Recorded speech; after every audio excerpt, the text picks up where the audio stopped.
இல்ல இந்தியாவே உலுக்கிய இல்ல உலகையே உலுக்கிய திரும்பி பார்க்க வைத்த மூன்று வேளாண் சட்டங்களுக்கு எதிரான ஒரு போராட்டம் ஆண்டு கணக்கில் நடந்தது.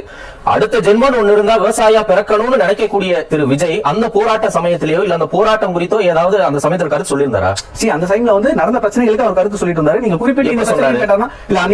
பிரச்சனைகளுக்கு பேசியிருக்காரு. வேளாண் சட்டங்களுக்கு அடுத்த ஜென்மம் ஒண்ணு இருந்தா விவசாயியா பிறக்கணும்னு நினைக்கக்கூடிய விஜய் எல்லாருக்கும் ஒரு டைம் எடுக்கும். அது வந்து ஒரு டைம்ல தான் வந்து அதற்கான புரிதலுக்குள்ள வருவாங்க. 700 பேர் செத்து போயிருக்காங்க.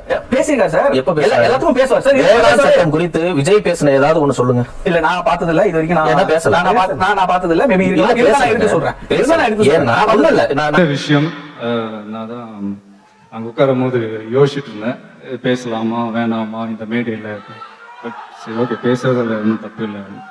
அதாவது என்னன்னா, நான் நல்லா இருக்கணும்னு நீங்க நினைக்கிறீங்க, நீங்க நல்லா இருக்கணும்னு நான் நினைக்கிறேன். ஆனா நம்ம எல்லாருமே நல்லா இருக்கணும்னு நினைக்கிறவங்க நல்லா இல்லைங்க, விவசாயிங்க.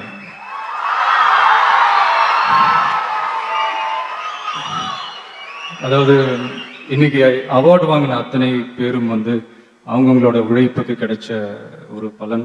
ஆனா எந்த பலனும் கிடைக்காம இன்னைக்கு போராடிட்டு இருக்கிற விவசாயிகளை நினைச்சா கொஞ்சம் வலிக்குது. இந்த உணவு உடை இருப்பிடம்லாம் சொல்றோம், அதுல உணவுக்கு வேற முதலிடத்தை கொடுக்குறோம். ஆனா அதை கொடுக்குற விவசாயிக்கு பசி ஈஸியா தீர்ந்துறதுனாலதான் நாமளும் அவங்கள பத்தி அதிகமா நினைக்கிறது இல்லையா நம்ம தெரியல. அதாவது காசு கொடுத்தா கூட சாப்பிட்றதுக்கு எதுவுமே கிடைக்காதுன்ற ஒரு நிலைமை வந்தாதான் நம்மளாம் புரிஞ்சுக்குவோம் நம்ம தெரியல. இது வந்து அவசியம்ன்றத விட அவசரமும் கூட. ஏன்னா ஆல்ரெடி நமக்கு வந்து ஆரோக்கியம் இல்லாத உணவு தான் கிடைச்சிக்கிட்டு இருக்கு. இப்ப கூட நம்ம முழிச்சிக்கலன்னு வைங்களேன், அடுத்த சந்ததிக்கு இது கூட கிடைக்காது. ஒரு என்ன சொல்ற, சும்மா ஒரு எக்ஸாம்பிளுக்கு சொல்ற, ஒரு கடையினுடைய ஒரு முதலாளி, இனி முதலாளி நான் உற்பத்தி பண்ற ஒரு பொருளை வந்து இன்னொரு கடையில போய் வாங்க மாட்டோம். ஃபார் எக்ஸாம்பிள் சொல்ல போனா, ஒரு நகை கடை ஓனர் இன்னொரு நகை கடையில போய் நகை எடுக்க மாட்டார். ஒரு ஜவுளி கடை ஓனர் இன்னொரு ஜவுளி கடையில போய் துணி எடுக்க மாட்டார். ஆனா ஒரு விவசாயி மட்டும்தான் ரேஷன் கடை கியூல நிக்கிறான். அதுவும் எதுக்குன்னா இலவச அரிசி. இது வந்து இந்த இந்தியா இந்த வல்லரசு ஆகணும், அதாகணும் இதாகணும்ன்றதெல்லாம் கூட அப்புறங்க.